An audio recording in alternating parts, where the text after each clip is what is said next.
Nilam Aceh adalah salah satu komoditi perkebunan yang ada di Aceh yang sangat digemari di tingkat tidak hanya nasional tapi bahkan internasional. Kenapa? Karena nilam Aceh itu memberikan nilai palm oilnya lebih tinggi daripada nilam-nilam dari daerah lainnya. Apa kebijakan Dinas Pertanian dan Perkebunan Aceh dalam hal ini, bagaimana mengupayakan potensi bahan bakunya yang bisa dikembangkan di semua sentra-sentranya untuk bisa menjadikan minyak nilam. Dan kita bekerja sama juga dengan ARC dari Universitas Syah Kuala untuk menghasilkan minyak-minyak nilam yang akan diekspor.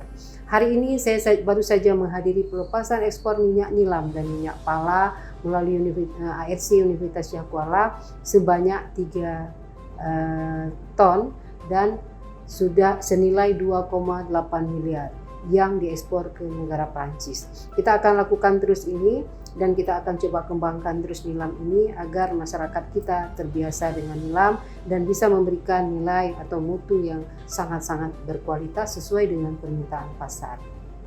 Bantuan yang pernah diberikan melalui Dinas Pertanian dan Perkebunan Aceh, baik itu mulai dari benih, bibit, kemudian juga pupuk, kemudian obat-obatan, bahkan bantuan upah kerja bagi petani untuk mengembangkan nilam. Di samping itu juga Dinas Pertanian juga ada membantu unit-unit pengolahan hasil nilam skala petani sehingga menghasilkan minyak-minyak nilam yang disuling, baik itu melalui sumber dana APBA maupun dari APBN.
Jadi sebetulnya kan kita sejak awal itu bekerja dalam kerangka dokumen perencanaan yang dibuat oleh Bapeda Aceh. Meskipun yang buat adalah para akademisi dari ARC ya, tapi itu didanai dokumennya oleh Bapeda. Itu ada master plan industri nilam Aceh dalam roadmap Asiri Aceh.